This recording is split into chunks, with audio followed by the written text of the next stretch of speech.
On behalf of the Mosque Foundation, I would like to welcome each and every one of you, especially our guests here and our candidates, whom we are very delighted to have them meet with their constituents.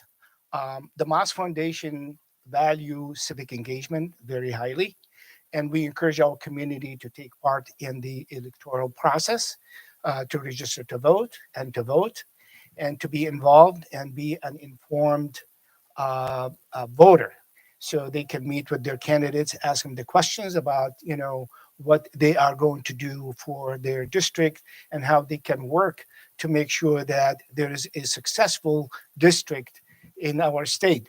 So we are delighted to have everyone in here. The Mosque Foundation is known to be the one of the major mosques, not only in Chicago, by the way, even in the country, and a host for a diverse group of community, predominantly though Palestinian, Jordanian, Yemenis, and Syrian, and we have quite a bit of a mix, as well as Indo-Pakistani community members. So we cherish this diversity. We celebrate who we are and where we came from. And probably as you look around, you can see exactly what I'm talking about, the beautiful diversity of our community. Once again, thank you for coming in here. I know it is Saturday, it is a shopping day, and it is sometimes others are still having work today, but your presence give us delight, and welcome to the Mosque Foundation. Thank you.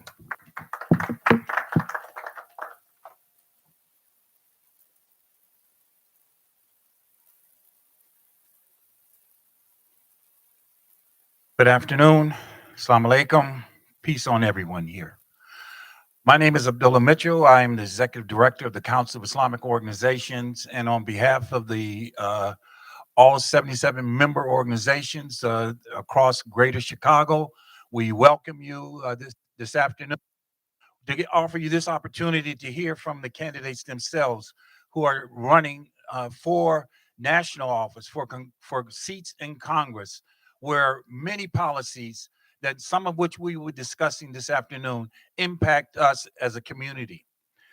I would like to emphasize to you, well, let me make one footnote, excuse me. One footnote in addition to this, we are also, this session is being live streamed on Facebook to give access to others, those who could not be with us today. The whole purpose of our gathering here today is, as I stated moments ago, to give you an opportunity to hear from the candidates, to understand their positions on national issues that impact our community. It is, as a nonprofit 501c3 organization, that today is a nonpartisan event. We've extended an invitation to all 24 candidates that are for office here in the districts contiguous to Chicago. With that said, the views that will be shared this evening will be those of the candidates. They are not aligned with us as an organization. Our sole purpose here is voter education, to make you aware, knowledgeable, and understanding where the candidates stand. This afternoon's program will be led and moderated by Mr. Razik, who earlier introduced himself. So at this time, I would like to turn the platform over to Ayub. Ayub? Thank you, Brother Mitchell. Again, good afternoon, everyone, and thank you for joining us. So if we can just briefly cover the format of today's event, and then I'll give an opportunity for each candidate to give a 2-minute introduction before we begin our questions. And to that point, our questions were sourced from the audience members here this afternoon and those at home joining us on live stream, Facebook and YouTube. And members and registrants were requested to submit a question that they would like to ask the candidate from their respective districts. And that's what we'll be doing this afternoon. So without further ado, if you could join me in welcoming our first candidate, Mr. Representative Sean Caston of the 6th District. Thank you. So thank you all so much. Thank you to CIOGC. Thank you to the Islamic Foundation. Too many to mention. Ever since I first ran in 2018, I've lost track of how many events you all have hosted, and you walk what you preach, as civic engagement goes. So I am because of redistricting, we're in this weird situation. I am not currently in the 6th District. This will be the 6th District after the next election. So I am the incumbent in the district, even though I don't represent this community right now. I came in 2018. I'm a chemical engineer by training and ran a few clean energy companies. I got involved in politics when I ran for Congress.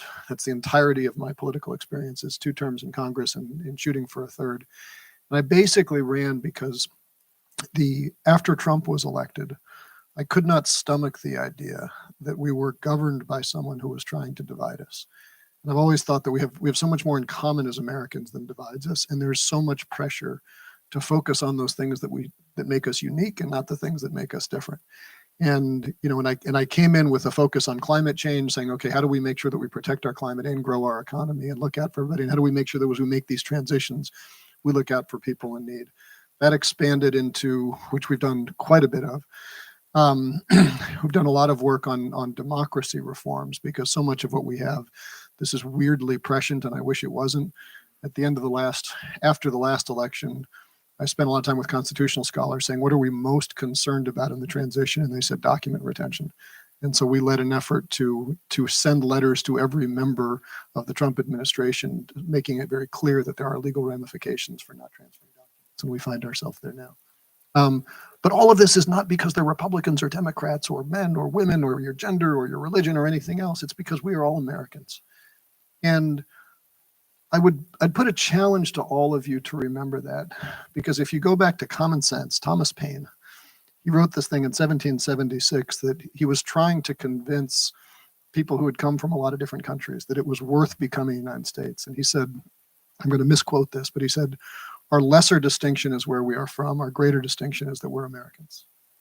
And he knew at the time that there is always going to be pressure to define us in separate ways. And yet all that we have accomplished, all that we're proudest of as a country, is when we've remembered that we have that greater distinction. And it's been a privilege to be someone who can not only advocate for that legislatively, but also try to advocate for that out in the community. And I'm grateful for all the resources that you provide, and look forward to continuing to serve and to your questions today. The one last thing I would just say, because I know we're tight on time, I'm doing 2 different events and unfortunately have a hard stop at 3:10. So if I get up and leave before the end, it is not because of the question that preceded that question.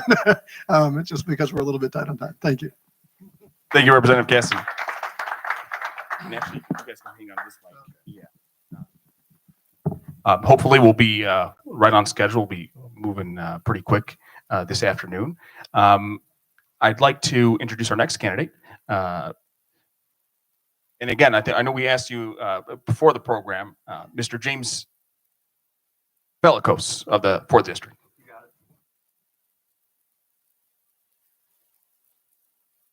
it. Hi, my name is James Falakos. I'm running in the 4th District of Illinois for Congress. First time running for Congress. I would say I'm a very unique candidate. I'm a Republican, but I'm more of an independent centralist. I'm a small business owner who started at the beginning of COVID. I have an HVAC company, insulation company, and a solar company. I have a bachelor's of science in renewable energy, and I have a master's in advanced energy fuels management. I have 10 years of industry experience in the fields of wind energy, solar, thermodynamics, building science, energy development, and general energy production. I have a strong background in small business, and most of my family are small business owners. I have worked with a diverse group of people, blue collar, white collar. I have attended both public and private school. My father is a Greek immigrant who migrated to America at 16. My mother was born in America. I was born and raised in Westchester, which is a Chicago suburb. And it's interesting because me and my friends joke that it's a perfect microcosm of the United States. Very diverse group of people. You have whites, Mexicans, Asians, just a microcosm of our country. And we all got along.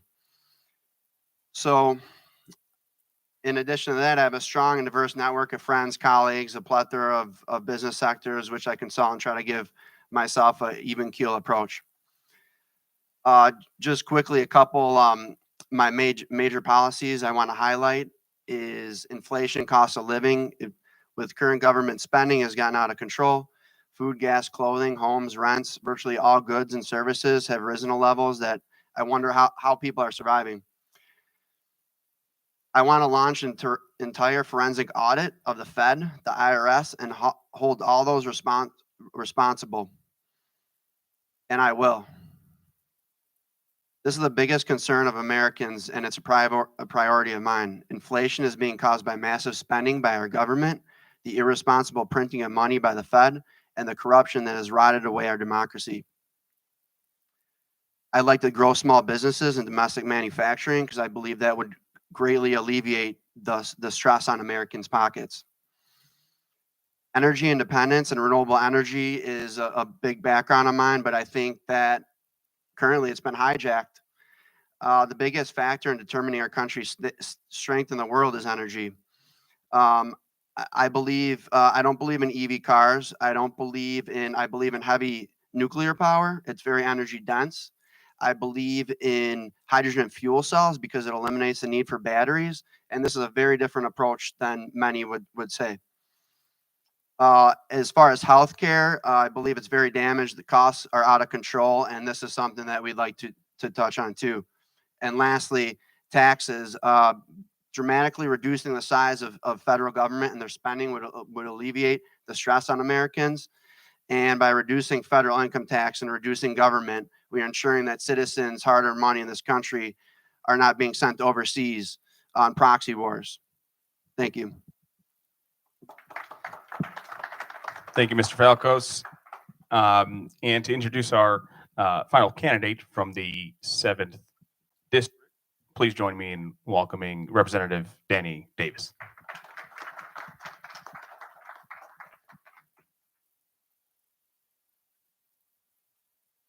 Thank you all very much. Let me apologize, first of all, for being late.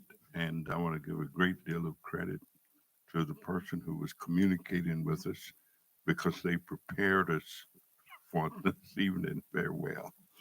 And so here I come late after she's laid out everything that we needed to do, what we needed to know, and where we needed to be. My name is Danny Davis, and I've been around a long time. And I'm delighted to be here with these two young Americans who are interested in public policy decision making. I grew up in rural Arkansas, went to a one-room school. My parents were sharecroppers. We never went to school more than 5 months a year. And so I've had a long road from Arkansas to Washington, D.C. as a member of Congress. I've been in public office since 1979 when I ran for the Chicago City Council and managed to get elected. And so I've held some office since then. 11 years there, 6 years at the county board, and then 23 years as a member of Congress. I've been all over the world that I can almost imagine. Travel a lot with a friend, fellow who died, Prince Asiel Ben Israel. Prince and I went to Africa about 10, 12 times together. I used to travel with another fellow, Buzz Palmer, who died, and we both worked with the People's Program at the University of Illinois, and we traveled throughout Europe. I got involved in politics when I was a little child. I didn't know it was politics. I just knew I wondered how things happen and what made them happen.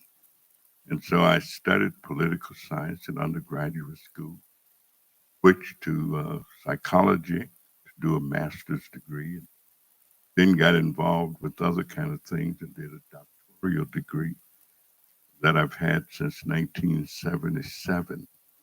So working in politics has taught me that everything that we do is precious, that it doesn't often matter so much where you come from.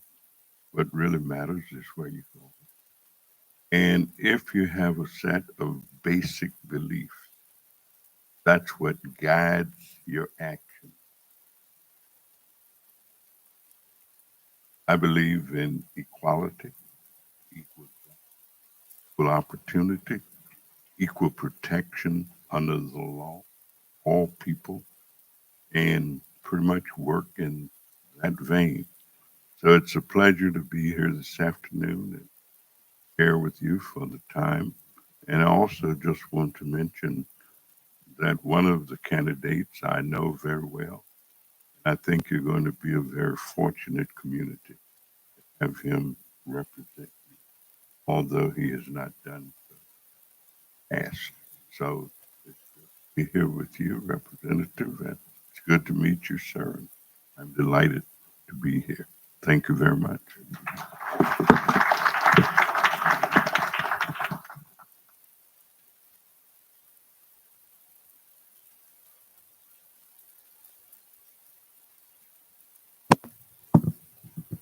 Thank you, Mr. Davis.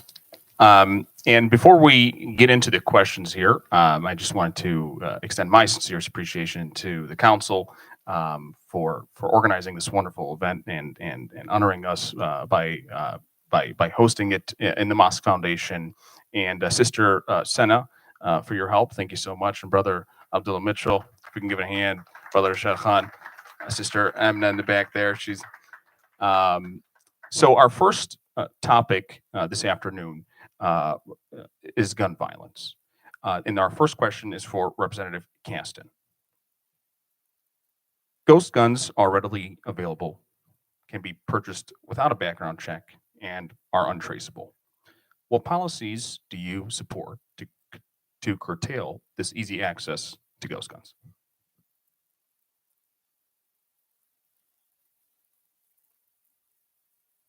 There we go. So we did just in the House pass a bill to essentially ban the sale of ghost guns. Now we can question how enforceable it is to measure that, and we've gone through and done it. We need to get the Senate to do the same. It's a little hard to do things in the Senate. If I could pivot a little bit, if you look at the guns in circulation, there's a direct correlation between the rate of gun violence in your community and the rate of gun ownership in your community. You can see it across the country. The states with the lowest rates of gun ownership have the lowest rates of gun violence. The opposite is also true. I say that not to pivot away from ghost guns, but to say we have to address the fact that we live in a country right now that has 400 million guns. We have more guns than people. We have more guns per capita than any other country in the world. If we got rid of half the guns in the country tomorrow, we would still have more guns per capita than any other country in the world. The number 2 country in the world is Yemen. I don't know if anybody here is from Yemen, but put that in your head that we have a higher rate of gun ownership in here than Yemen. And so if we don't have a conversation, should we ban ghost guns? Absolutely. Should we ban assault rifles? Absolutely. Should we have universal background checks? Absolutely. But we need to have a hard conversation about the fact that since the Heller case went through the Supreme Court, we have essentially decided to ignore the first 13 words of the Second Amendment about the well-regulated militia. And the Constitution that our founders wrote said that the Congress has the power to summon militias, among other things, in order to protect us from domestic insurrections. And on January 6th, Congressman Davis and I were sitting in the House while a armed, unregulated militia was outside carrying weapons that they believed and our courts have said are allowed under the Second Amendment. Our founders would be ashamed of what we've done. So yes, ban ghost guns, but we have to go beyond to get back to a world where we actually have a Second Amendment consistent with our founders' intent. And that's going to take legislative work and the Supreme Court. Thank you, Representative Caston. And I extend the question to Representative Davis. I agree with everything that Representative Caston has said. As a matter of fact, I am convinced that we need to reduce the number of guns in our society.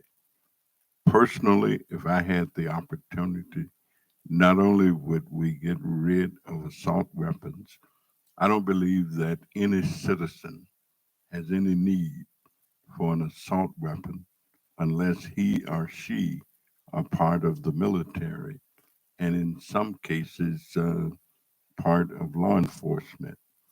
And so we have to change the way we think about these things. I have a friend who used to always say that new occasions call for new truths, and new situations make ancient remedies uncouth. So I understand how we arrived at the Second Amendment, but many people now who go hunting for each other. And the protection that they talk about is protection from others. Many instances of gun violence occur because a gun is present. I have lived in urban inner city America. Came here when I was 19 years old. So I've seen it. Matter of fact, my grandson was murdered in his home where two other kids kind of pushed their way into the house. They had a little scuffle, and they knew each other. They were all friends. They had a swapping club where they swapped clothes. You let me wear your gym shoes, and you wear my shirt or whatever. One had a gun, and somebody said, shoot, and he shot. Well, all of their lives have been totally disrupted. All of their family lives have been totally disrupted. Had they had the little discussion or argument with no gun, most anybody maybe would have gotten scratched or hit. Nobody would have been killed. So we have to be very serious about why we think the way we do, what we do about it. And I am pleased with the fact that I am part of a political party that has decided. I felt very good when we voted to ban assault weapons, although I knew that we'd have a tough time in the other body. But I believe that if you want to go south, the first thing you do is turn and face that direction. And I often say that every time we make a step, I get a little bit closer to 95th Street. But if I'm heading up towards Evanston, going around in circles, I'll never get to South Bend. I'm Thank you, Representative. delighted Thank you, Representative Davis. And Mr. Falikos, I extend the same question, and I'd like to include an additional question here. Earlier this month, a white male armed with an AR-15 assault weapon was arrested in Inglewood, a predominantly African-American neighborhood, after he randomly fired his assault weapon in the direction of an adjacent park. The incident was only 1 month after the tragic murders in Niles, Illinois. Common link in recent mass shootings here in Illinois and elsewhere has been assault weapons. In addition to the previous question, will you support a ban on assault weapons? So I'm a constitutionalist and I believe in the Second Amendment. And first off, let me start by saying that Chicago has the strictest gun laws in the country, but they have the most homicides. So they could play, with these statistics all they want, but those are the facts. And everyone knows it. Everyone knows Chicago has the most deaths, homicide. What's the cause of that? Single mother households typically, and lack of opportunities. And in addition to that, this gun violence is a multifaceted issue that is a mental health problem, in my opinion, stemming from SSRIs that they give children, stemming from amphetamines. We have an amphetamines crisis in this country that's not talked about. We have the social media is a huge driving force. And as I said before, lack of single parent households. So mental stigma around this needs to be removed. And guns don't kill people; people do in all cases. So you know, I think this is a good topic and needs to be investigated more. That kid up north in Highland Park, he had a lot of that stuff doesn't even add up. In addition to him having severe mental health issues, they'll tell you until they're blue in the face. They want to disarm you. I'd be wondering, why do they want to disarm you? And in the Constitution, we have the right to bear arms, not for hunting, not to really, not for sport, but for a tyrannical government. That's why it's in there. That's why it's there. So I rest on that, and I think that we need to address this issue as a mental health problem that is in this country, and make mental health more available for people. Thank you, Mr. Pellicos, and I'd like to offer Representative Caston 30 seconds to respond. Look, Chicago has a lot of gun crimes because 40% of all gun crimes in Chicago are done with guns that are trafficked in from out of state. Our challenge is that we don't have a federal anti-trafficking law. We need one. I've actually written bills along with Robin Kelly to get those passed, and we need to bring them online. I would also keep in mind that if you suffer from mental health, you are much more likely to be a victim of gun crime. You are not more likely to be a perpetrator of gun crime, with one exception, which is you are more likely to kill yourself. The majority of gun deaths in our country are by suicide, and we do not have a higher rate of mental health issues in other countries. We don't have a higher rate of depression in other countries. We do not have a higher rate of people who have bad days than other countries. What we do uniquely in this country is give you the ability to make sure that your bad day is your last day. And it is frankly irresponsible to suggest that the solution to that is to not confront the fact that our Constitution most definitely does not protect us from tyranny. Read the Constitution, please. Clause 15 of Article 2. Congress has the authority to summon a militia for the purpose of defending the laws of the United States, protecting us from foreign invaders, or suppressing domestic insurrections. It says nothing about tyranny. We committed to being Americans. We committed to upholding the values of this country.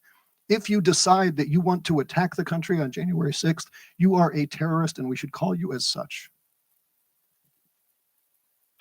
Thank you, Representative Caston. Our next topic is on immigration. I know immigration is a really important issue for our community here and for communities across the United States. Our first question from our audience is, and the question is to Mr. Pellicos. What is your position on offering a legislative pathway to citizenship for individuals who have fallen out or will soon lose legal status due to the termination of the DACA program and temporary protected status? Having come from a family of immigrants, I wholeheartedly believe in properly vetted immigration. I think it's a backbone of our economy. The concept of clear and open borders is not only a domestic security threat, but it's a free-for-all. It encourages child sex trafficking, drug trafficking, and sexual abuse. It encourages low-skill wages, which drive down the wages for other illegals. It's not fair for other countries' residents who are waiting to come in. My father's from Greece, so is it right that we could just allow open borders? And if my family came here illegally, is that right over someone else? So I think what's the solution for this? My solution for the DACA recipients is to compromise. In exchange for taking these recipients and giving them a path for citizenship, I would like also in exchange, I would like funding to secure our border with different technology, border security, and meter who comes in. And that goes for our northern border too. All the countries that you could identify that have open borders, they have massive issues, and they spin out of control. So border security is a domestic security concern that I believe is, you look at the humanitarian crisis on the southern border, and then the media hides it. So, I think people could make up their own minds what's going on, and they're seeing that more and more, and they're starting to see that the media is lying to them, and that the media has a public interest of their own agenda. Thank you. Thank you, Mr. Valicos. In addition to the previous question, Representative Davis, what policy obstacles do you see in preventing the passage of comprehensive immigration reform? Well, I've believed in comprehensive immigration. Thoughts on immigration were first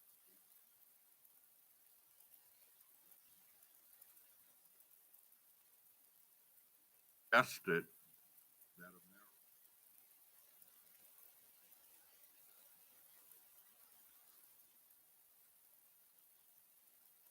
other individuals from all over the world.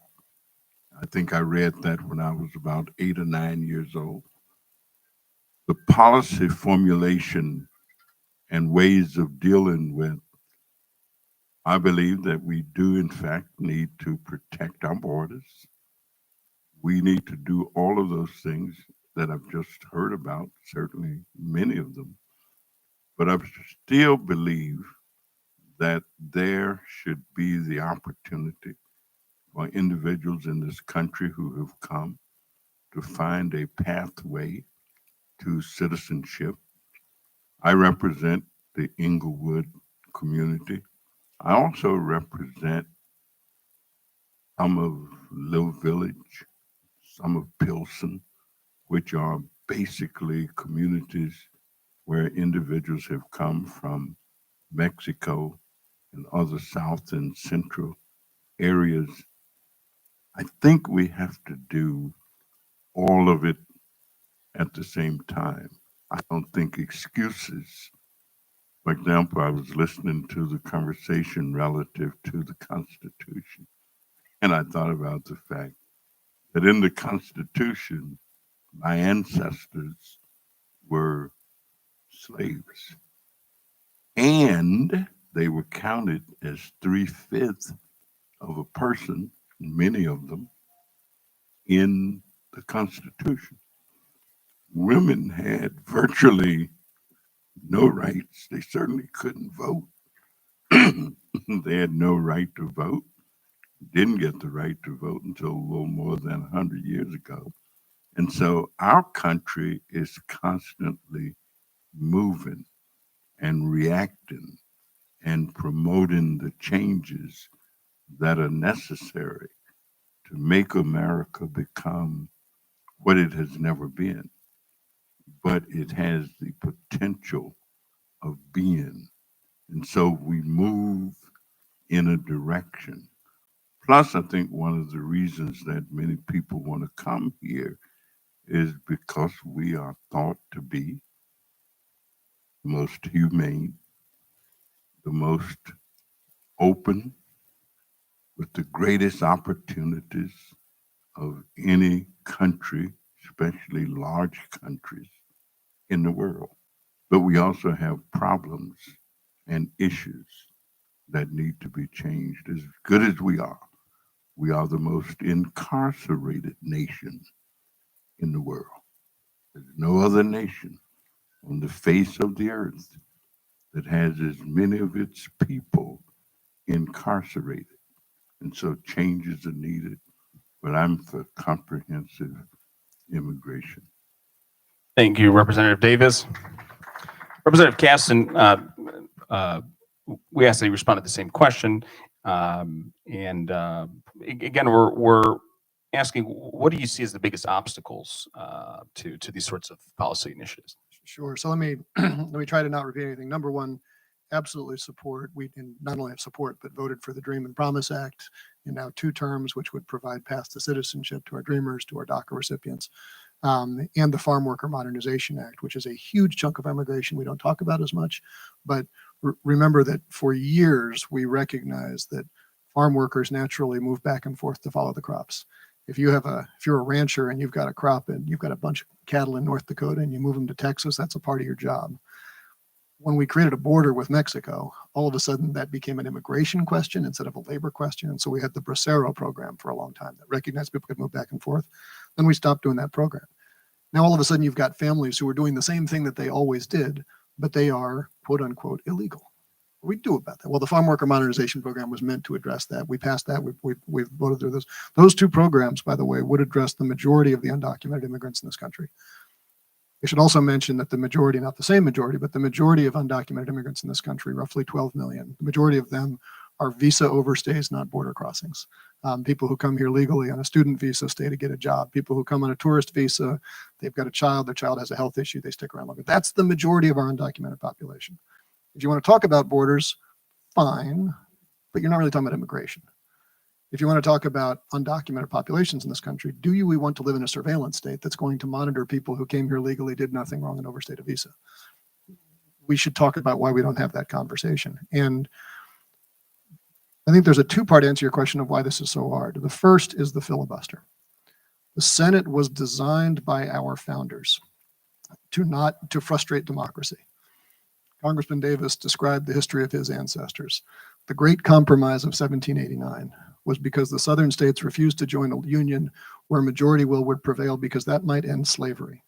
And so we created the Senate to say, let's overrepresent states and block that. The Senate then made it worse by adding the filibuster. So you now have something like immigration reform that is hugely popular, but with the American people, but it can't get through because 12 million people in Illinois have just as much of a vote in the Senate as 40 million people in California, as 570,000 people in Wyoming. And so the Senate is non-representative. The filibuster makes it worse. And that is why those bills have not come up to a vote. We need to find a way either to fix the Senate or to find a way to understand why has it become so partisan to continue to be the country that welcomes the best and brightest to our shores, right? And I think the answer to that one is something that we all have some agency in. Because if you look at the history of the United States, we have always been a nation of immigrants. We've always been a country that welcomes best and brightest to our shores. We're proud of both of those things. We've also always been a country that's racist towards someone, right? We had the Chinese Exclusion Act. We didn't welcome the Jews as much as we should have after World War II. We've had plenty of anti-Muslim issues more recently. We've had the Irish were not welcome for a while, right? It changes over time. And historically, the population of this country that is most resistant to new immigration is the population that came just before, right? And they don't totally have their footing yet in this country. It's, you look at like the Irish and the Italians, one of them came in, you can be the cops, and then the next one came in, you can't be a cop because that's my job, right? And I think that conversation of how we recognize that once we're here, we are all Americans, and how do we continue to be welcoming and bring them in? Because otherwise those forces that are looking to divide us have a very easy tool that says, you know what your problems are caused by? Someone who doesn't look like you. It's easy. Every demagogue in the world uses that trick. And it's on all of us collectively to stand up to it. Thank you, Representative Casson. And and this is right on topic here is sort of xenophobia, the persecution of racial minorities, religious minorities, and we see that nationalism and racism is really on a rise here in the United States and across the world. So, and this question is for, and we'll begin with Representative Caston as well. And the question is for all three candidates. As national and racial ideologies increase, so too does religious intolerance. Today, religious hatred directed at Muslims is on the rise again, and we see this in nationalist movements in India, white supremacy in the United States. So the first question is, have you or do you intend to support the appointment of a special envoy for monitoring and combating Islamophobia? Let me take a flyer on that. I don't know the specific details of the special envoy, but broadly speaking, totally supportive of the issue. We do have a global trend of the rise of authoritarianism. It was not started by Donald Trump, but it was certainly abetted by Donald Trump. And I say that because we've always had those voices in our country. But when we as the United States stopped telling ourselves, remember after 9/11, George W. Bush said this was not about Islam. That was the first speech he gave, right? And he needed to give that speech because he understood that as the president of the United States, your words matter and they drive what happens. We did not see anywhere near that level of maturity from Donald Trump. And that hurt us not only in the United States of activating hate groups, like the Proud Boys, the 3%ers, what have you, but it also sent a signal to the rest of the world that if the United States doesn't care about this stuff, maybe we don't either, right? Viktor Orban in Hungary is activating these same issues. Viktor Orban's senior policy advisor is a guy who started work for Strom Thurmond. You remember the Dixiecrats?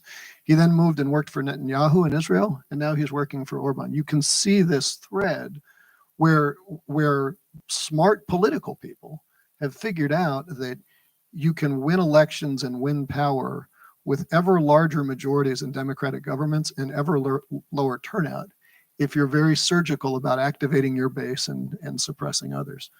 You mentioned India. We've seen it all over the world, and so we've seen this pushback. And I think we, as the United States, have the ability, and I would submit to you a moral obligation, to demonstrate the behavior we want others to demonstrate what the rule of law looks like, what equality looks like. Not because we're perfect, but because if we don't, we're not going to like the people who take the leadership role that we vacate. Thank you, Representative Kessin. Mr. Felakos. I think it's completely blown out of proportion about a race problem in this country. You talk to your everyday Americans, you're not talking about race. That's the media broadcasting it 24/7, saying there is a race problem. People care about inflation. People don't care about color of your skin. I have black neighbors. Your average American does not care. And don't be fooled by the bureaucracy trying to drill in your head that there is a race problem in this country. People care about their family. People care about their livelihood, the cost of living, the inflation that's completely out of control. These are the everyday issues that people care about. This race is to distract you from there. I believe in religious freedom for all, no matter what. That should absolutely not be obstructed in any way, shape, or form. I don't tolerate racism, but how it's always said, race is behind everything in this country. I have one of my very good friends. He's black. He has a very successful HVAC company, and we have even talked about joining forces. And when we talk, there's nothing like this comes up with. We don't talk about race. We talk about your everyday issues that we're facing. We talk about the cost of equipment that we're purchasing that's twice as expensive as it is last year, and now that cost gets passed on to the homeowner. So these are the common issues. You go around, people think white people are talking about racism 24/7. That's just a made up fabrication. People care about their livelihoods, the cost of living, and their families, and race is not even in the conversation. Mr. Felakos, now to the question, do you intend to support the appointment of a special envoy at the State Department for monitoring and combating specifically Islamophobia? Yes or no? It's not a yes or no question, so I choose not to answer that. I don't think we need more bureaucratic red tape to monitor. What's Congress there for? Congress should be there. And again, the position isn't to monitor international Islamophobia, so it would be beyond the borders of the United States. It's a State Department position. So would you commit to supporting that or something similar to that? That's why we have the FBI. That's why we have the CIA. That's their job. We don't need another industry and more money being funneled for that reason. So I believe that's already taken care of by the CIA and the FBI. However, the FBI has their own agenda, as most Americans realize that. So that's my opinion on the matter. Thank you, Mr. Felakos. Representative Davis. Well, the answer for me is yes. And, actually, when 9/11 started, I was in Tel Aviv, Israel that day. And a group of us talking about differences between countries and religions. And a fella came and said, your country is under attack. And I couldn't believe it. I thought he was joking. He said, no, look at television. And of course, we did. I have a bunch in my operation, I have a committee for almost everything that you can think of, or a task force. And I have something called a multi-ethnic task force that is made up of individuals who are not Black. I mean, most all of the individuals are people from other places, and we joke about not having any Black people other than one or two. The staff person for it is Black, one of the people who work for me. And I also taught something called race and ethnic studies at Benedictine University for 10 years before going to Congress. I had to quit after I got elected. But trying to understand and making an effort to understand others. There are so many people who just do not know what happens with other people. Representative Caston mentioned the Irish. You know what the Irish did to overcome some of the inequities and problems they were having? I always say they invented block voting. If you just think of the history of Irish people in this country and the numbers of them who get elected to public office, who become judges, who work as policemen, as firemen, clerks in government, they recognized that having control of some operations would give them an opportunity not to be viewed as second-class citizens. And so this business of voting and being engaged is so important for every group in America. And so, yes, I think we need to work on issues and problems. We need a special. Matter of fact, I thought one time, I said, I wish I'd have become a diplomat when I was doing all this running around. It sounded so good. And, you know, they got these embassies and all this stuff in these countries. And I said, well, I guess I'll just stay a politician and keep doing what I do. But yeah, it's needed. It should happen, and we can make it happen. Thank you, Representative Davis. So we received a message. There's room for one or two more questions. Those said depends on how quickly I can ask. So I'll offer.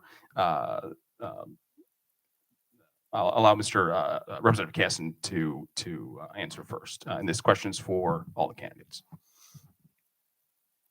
There is a sharp division between Israel and many member nations of the UN to the continued legality of the occupation and the establishment of settlements that are dispossessing Palestinians in Jerusalem and surrounding villages.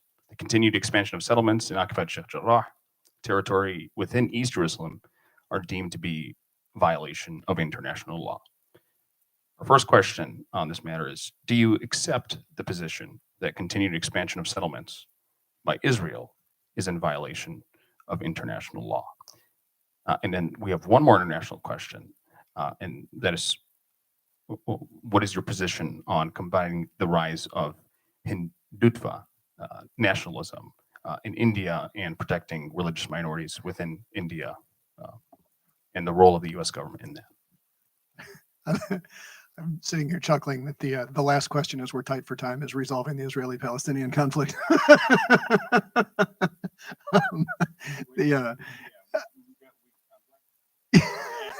Yes. So I don't want to sound like I'm ducking your question, but I think international law is a very hard construct to apply to the region. I've traveled fairly extensively in the region on both sides of the Green Line, whatever that is. And what, you know, number one, I think we have an obligation as the upholders of international law to make sure that there are human rights respected in the region, that there is some path to a two-state solution, the history of the Jewish people, I think it is appropriate for us to try to make sure that that two-state solution has a nation that is Jewish and democratic. And then what happens to the remaining area? And the reason why I say international law is a hard thing to manage is I think we can stipulate that that not only the settlements, the directives that are given to the IDF when they're in the West Bank, when they're in Gaza, the disequal treatment, the complete absence of property rights to the Palestinian people, we can stipulate that all those are incompatible with our morals as human beings. The hard part in international law is that if we frame this as an international law issue, then we have to confront the fact that we do not really have any robust international law for nationless people, right? If we talk about how people, how the Indians treat the Hindus versus the Muslims, that is a question. How they treat Pakistan, that is a question for international law. If we were to talk about what were the rights and obligations when the region was Transjordan, that's a question for international law. If we talk about what are the rights in the region pre-1967, where you had Jordan on one side and Egypt on the other, and Lebanon and Syria, that's a question for international law. You've now got this issue where after the Six-Day War, Israel said, we want to do land for peace. There was an agreement eventually with Egypt of land for peace, and the Egyptians said, I'm simplifying, we'd like the Sinai back, but we don't particularly want the people in Gaza. Right? And then you had, on the, in the West Bank, Jordan saying, we've got this Hashemite kingdom thing going on. I don't really want the people in the West Bank. And so we've been left with these two populations of people who are not covered under any normal rubric of international law, because the Israelis will tell you this is not Israel. The Jordanians will tell you this is not Jordan. The Egyptians will tell you this is not Egypt. And there's no question that the creation of the settlements, all these other issues, are making it harder and harder to realize that. The question that I'm always raising when I've been to the region is not we hear all the time about what the interests are of U.S. politicians and U.S. politically active groups. What are the things that we could do that would facilitate on the ground the circumstances we want? And when I was there in February, I met with Prime Minister Lapid, and I put the question to him. We think we need to establish, an easy lift seems to be to establish a U.S. embassy in East Jerusalem, make sure that we've got representation for the people there through the State Department, and push for elections in the PA, but have the State Department push, as Condoleezza Rice did, to make sure that people in East Jerusalem can vote. And the response that came back was, well, we really have a fragile coalition here. And if you push us too hard, that will activate the far right of Israeli politics, and it will create a circumstance on the ground that you will not like. We put the same question to Prime Minister Shataya on the same trip, and he said basically the same thing. Well, we have a very fragile politics. If you push for elections, it might be Hamas that wins. I'd be very careful not to push for this. And so you've got a bunch of political leaders who have it in their own self-interest to preserve a status quo that is increasingly brittle. And I don't know how to solve that. I'm not going to pretend to be the person who knows how to solve that. But I think our obligation is not to default to international law. It's rhetorically useful, I suppose. But how do we create circumstances on the ground where perhaps we could get to another, moment for an Oslo Accords, moment for a Camp David summit? It doesn't seem like that's possible right now. But I think certainly trying to speak out, use our voices where we can on settlements, on other issues to preserve that is the best path right now. He showed us that he can get it done, solving the. Thank you for the answer. And then again, right before you leave, if you have time and if that's okay, we want to ask, what do you believe the role of the United States is in combating the rise of far-right nationalism within India that is persecuting religious minorities, particularly Muslim Indians? Yes, just in the interest of time, I'd say refer to my previous answer, because this question about how do we suppress the rise of authoritarianism, rise of again, activism. what is the role of the U.S. in responding? And I'm saying my previous answer, not the one just on Israel, but the one before about the rise of nationalism. What we're seeing in Modi is cut from the same cloth as Orban, cut from the same cloth as Putin, cut from the same cloth as Trump. let's divide people, and it's particularly painful in India, a country that was founded as a secular democracy, right? But I think we have to demonstrate with our own example in the first instance, and then we become more credible. We lost credibility in the last administration to be someone who was advocating for some higher ethical standard that is superior to our own self-interest. And I think we need to get back to that point. We're getting there. That's the best answer I have right now. Thank you. And ma'am, we asked all of our audience members to submit their questions online, so we have to be fair. But Representative Kessin, thank you so much for joining us, and we're going to give this opportunity for him to head to the next event. But again, thank you so much for coming. Thank you so much.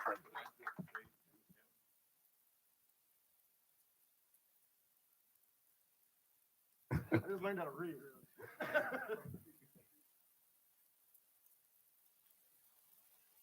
So we pose the same questions to Mr. Felakos and Mr. Representative Davis. Mr.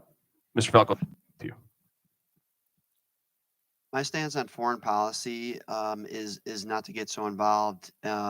We have more pressing issues here. However, I do support policies that support religious freedoms for all in this country and abroad. However, I don't like how the U.S. acts as the watchdog of the world and take sides.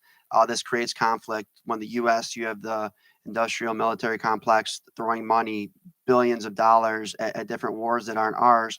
It has massive influence and has geopolitical influence. So I wish, and I'll work for the U.S. taking more of a back seat, regardless of how I feel, because I simply don't think that it's their place.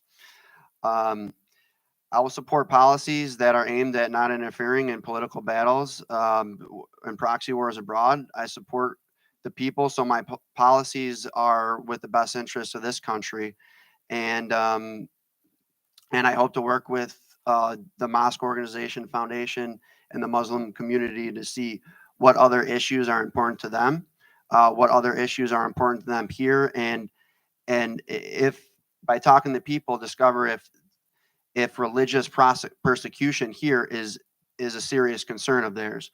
But I'm the man of the people. I'm not bought by any corporation. I don't get any money. I don't get kickbacks. I have $0 in my campaign contributions, simply because I haven't filed with FEC. But my point being is, I'm not in the business of having to choose sides. I'm in the business of acting as the intermediary between the people of this country and the legislative bodies. Thank you, Mr. Felakos. Representative Davis, we posed the same two questions to you. Well, I have to admit that I'm very involved in international affairs. The gentleman that I mentioned died and that I traveled with. His name is Prince Asiel Ben Israel, and he and a group of other African Americans established in Israel a black city called Dimona. And of course, I've been there a number of times and interacted with them. I've also been involved in Israel and the Middle East a great deal because I was a big fan of Ralph Bunche, the African American fella who basically worked on drawing the lines and deciding how the territory could be split up. He was the undersecretary of the United Nations, and the secretary was sick during much of the time. And so he was the primary workforce, led the primary workforce. So I've always been interested. My positions are there really can and should be the creation of a two-state solution, that injustice anywhere is a threat to justice everywhere. And so there are two serious lobbyists, probably even more than that, but AIPAC and J Street. I generally side with the J Street group And that's the group that seemed to be more moderate in terms of its positions relative to treatment of the issue. And so, yeah, I believe that there are times when the Israeli government is beyond where I would be in terms of treatment of Palestinians in the area and in terms of negotiation. I've been fortunate to meet with many of the leaders over the years and with Yasser Arafat and others. And so I think there can be levels of humanity as we attempt to solve difficult problems. And it's very difficult. On the India question, I have a photograph of myself shaking hands with Prime Minister Modi.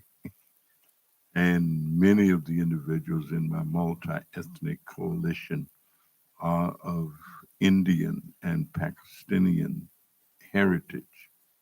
And many of them are supporters of the Prime Minister and the current government. I support some things and I disagree with other things. And I think there are times when you can do that. It's not always an all or none situation. I make decisions based upon different things. Persecution is wrong wherever it is and whoever is doing it. I mean, that's what Dr. King meant when he said injustice anywhere is a threat to justice. And I think that we can figure out ways to function without persecuting individuals who, in some instances, have nothing. They're innocent, believe something a certain way. And if you believe in something for yourself, then you should believe in it for others. Whatever I believe for myself, I always take the position that my rights end where the next person's rights begin. And that if I want my rights to be protected, then I need to protect others. Otherwise, not being true. I also recognize that diplomacy is tough.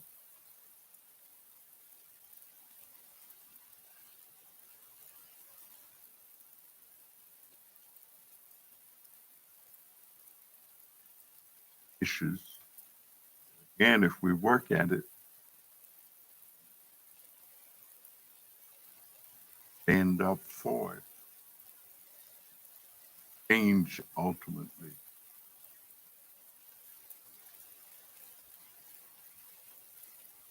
Difficult things.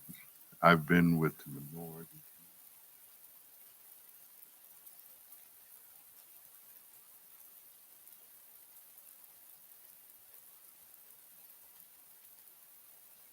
Sam Cooke had a great song. It said the lyrics. Yeah, the lyrics, he said, I was born by the river in a little tent. And just like that river, I've been running ever since. It's been a long time coming, but I know some change is going to come. And I believe if we work at it, those changes do come. They will come, but we have to keep working. Thank you, Representative Davis. We have many questions we weren't able to get to this afternoon, but we here at the Mosque Foundation, CIOGC, will be sure to share these with the candidates and share those answers with you. So to our candidates, before I pass it on to Dr. Saba and Brother Rashad Khan, I just wanted to, in your closing statements, if you could all answer this question. If elected, how do you plan to stay connected with your constituents? We'll begin with Representative Davis. And the question is, if elected, how do you plan to stay connected with your constituents as your closing statement? One thing that the framers of the Constitution did was make the representative position a 2-year term, which really means that once you get elected, you start campaigning for the next term. You don't have any time to kind of lay back. I have at least 10 or 12 active task forces that I meet with on a regular basis as much as I can. I do as many town halls, as many forums. I visit, for example, tonight, I got a speech at the Jamaica's Councilors Associate Friends of Chicago out in Country Club Hills. Tomorrow, I got a speaker in Family and Friends Day at the House of Wisdom Ministries at 10 o'clock. Then at 2 o'clock, I am speaking at the National Association of Community Health Centers Institute downtown in the Grand Ballroom.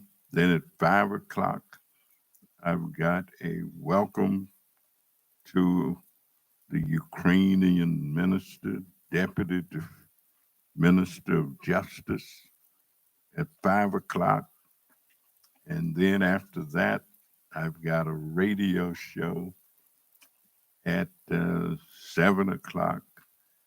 And I just got a message because I looked at it, an invitation to do a radio show at 2 o'clock tomorrow that I'm going to have to turn down because I can't do it.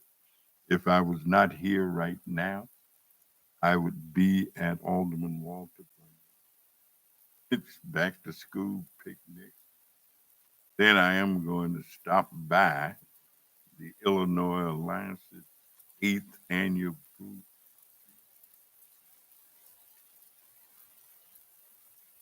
on my way home to change clothes to get ready for this. Thank you. Thank you, Representative Davis, and thank you for joining us at the forum. Can we give a round of applause for Representative Davis.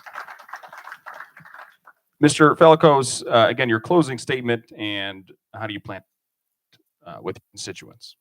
So I plan to stay connected with my constituents from a grassroots level. My cell phone is public. My email address is public. I'm always available to talk. I want to make that clear that clear communication channels between the people of the districts is my #1 goal. Not what the media is telling you, but the people who are living in those districts. What are their main concerns? When I started running 2 days before short story, I needed to get 1,000 signatures. I had 2 days, and I went out in Brookfield, and 2 days straight got about 800 signatures, and I got some additional help from some volunteers. But I took that time, and I don't have a lot of experience in the political realm. I'm doing this as a small business owner, as your everyday American, putting myself out there, and I just listened to them and talked. And what's important to you? What are your most important items politically? Is race a major issue? And the general consensus was that inflation, that cost of living, high taxes is the top issues. And these guys will tell you all they want till they're blue in the face. They'll deter it and they'll go other ways. But we all know that what our living situations are going, our taxes are rising. And I want to find these policies. If xenophobia is your biggest concern, I will address it. But I just do not believe that is the main concern of most Americans, especially in the 4th district. So I have a Facebook page, I have a website, I have Instagram, I have YouTubes. I'm going to be increasing, going out more, trying to get talking to constituents, finding out what their concerns are, getting feedback, and I'm always available for a phone call, email, and in addition, as a small business owner, I'm going on sales calls in the areas. I'm going on, I'm walking door to door marketing my business. I'm talking to them every day. And I get a very good feel for, I go in everyone's house and I see what they're about. I have conversations with them. So I'm very connected. I'm not a bureaucrat. I'm not a 30-year politician. By the way, I believe in term limits. But I believe that there should be term limits, and I believe that I'm connected. I'm connected at all levels with the constituents of the 4th District, and I plan to, no matter what I do in the future, to always remain connected with them. Thank you, Mr. Valicos, and a big thank you to our candidates. I'd like to now introduce Dr. Sabah from the CIOGC.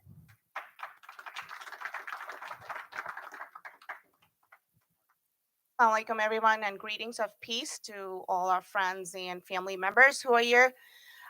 First of all, I want to give a heartfelt thanks to the candidates who were here today. I'm the Civic Engagement Chair, and let me introduce myself first. Dr. Sabah Khan is my name, and I work for CIOGC, Council of Islamic Organization of Greater Chicago, for years, trying to mobilize our community members to do more of civic duties and get more engaged in civic related activities around us. And when we host forums like this, it's super important for us to get a response from the candidates who have committed and taken time to run for offices. And we understand and we respect that this is not an easy job, running for an office and signing up to serve the community. So we have a heartfelt thanks to 3 of you especially. Our invitation had reached to multiple candidates who are running for offices, for different kinds of offices, and we are planning to do a couple more of these kind of forums. We were successful in getting some of the candidates say yes, and then some were maybes, and some totally declined and didn't want to be here. And that speaks volumes for people who are running for office. And people are taking notes, right? We are taking notes on who is really interested in coming and sitting in front of their constituency, answering their concerns, answering their questions. Not every time we will have a happy or friendly question for our candidates. We love to put our candidates on hot seats because we want to know exactly what you're thinking, what your thought process is, and once elected, what are you exactly going to give back to the people who voted for you? Now, not necessarily all of us who are sitting here are going to vote or not vote. We are a 501c3 organization. We are hosting this forum as a 501c3. We have a C4 that's coming up, but this event today is as a C3. So we are really not endorsing any of the candidates, but we love to see candidates from both the parties, from independent, if there are any independent candidates. We love to hear from them. We love to see them. We love to connect with them because our votes matter. And as CIOGC, like I said, we encourage our community members to be more involved. And when you all show up for these kind of events, it shows how engaged we are as a community. It's something that we have to be, if we want to be at the table, we have to do this, right? And I heard from the candidates here, different opinions, different policies that they are working on. Some we may agree to disagree. I wish all districts are like District 4 that candidate James mentioned. That their concerns are more of a common American, what they worry about in race, in injustice. Those things are something that media is really promoting more than what it happens. And then we hear other side of the story too, where people are really looking for answers and justice. So as CIOGC, civic engagement works towards social justice. We work for the people who feel that they need to be heard. Okay. And we also work towards our community, helping them get more engaged. Voters registration, going out to vote, census. These are some of the things that we truly believe in, and we want our community members to do more and more. And we've seen that back for a few years, since at least when since I've been engaged in CIOGC civic engagement, I've seen a lot of interest from Muslim candidates running for offices, which is such a great thing, right? We want to see more. We want to see more representation at different levels, not only at Muslim, at all faith levels, all races, all cultural background. We want to see more representation because that's what makes America what it is today, right? And we need to see that more and more. So love to see all these people who are here, love to hear from the candidates, and we will be doing more of these kind of sessions. So you would be hearing more from us. In the past, we've done monthly congressional forums where we have invited one candidate at a time and ask them tough questions and heard from them what they would like to hear from us, and all different kind of stuff. This is a multiple candidate forum. We were hoping to have more candidates come up here and be a part of this. But it is what it is. We had 3 people and they were wonderful. They signed up, and thank you to our staff, Brother Mitchell, Brother Maksud Kadri, Sana. I see Amina, our intern here. So all of you did a lot of groundwork behind this. Getting the questions together was not an easy task to do. We do have still more questions that we wish we had time to ask, but that could be kept for next few, perhaps for future events. And we'll be sharing those questions with everyone. I guess we're sharing it with people who got our invites too, right? And with that being said, I want to again thank everyone for being a part of this. And I'm going to have Brother Shad Khan, who is our chair of CIOGC, to give his closing remarks. Thank you. Assalamu alaikum, everyone. Greetings. I really want to thank the candidates coming out this afternoon to be with us. We want to engage with you, and we want you to hear from us on the specific matters, especially involving our Muslim community and the Illinoisans. So the council is the largest Muslim organization represented over 70 mosques. We represent 500,000 of Muslims of Chicagoland area, and we are so proud of the work that council is doing, especially in the civic space. We give an opportunity to our candidates to come and speak to our community. We also give an opportunity for our community to be engaged with those candidates and hear from issues and concerns that we all are near and dear to all of us. Council actually has become a go-to stop for all the government officials, and we are on their pulse. If anything happens in the government and they want to hear a comment, and they will reach out to the council for the comments. Just an example and point in case, I was offered to come in the House by the Speaker of the House on giving a Muslim perspective on the hate crimes in the state of Illinois. And I was humbly honored to be part of that and giving a perspective of how these hate crimes, especially in the state of Illinois, has transpiring, as we all heard today. And this is what council does. This is our representation. This is who we are as a 30-year-old organization representing our community in this forum, to be engaged, to be informed, and make sure our community is making an informed decision on who those candidates are and then who they need to elect and select. And our role is to bring those candidates to these forums to make sure that we have heard them and make sure that community is all informed, and so they can make an informed decision based on that. Our role doesn't stop only by having these candidate forums once in a while or during the year of election, but we do year-round civic engagement process that we do a congressional town hall series that Dr. Sabah Khan talked about. We do educational awareness programs. We do voter registration. We were heavily involved in the census. And one of the major signature programs that we do at the council that we have been doing for past 12 and 13 years is Illinois Muslim Action Day. On that day, we go to Springfield and we take our community's advocacy role and present that at the state level and make sure those policies are driving to help our community forward. So in today's congressional forum, I really want to thank all of you for joining today. And council is happy to host this. And I also want to thank Brother Osama Jamal, who's standing way in the back and said his opening remarks.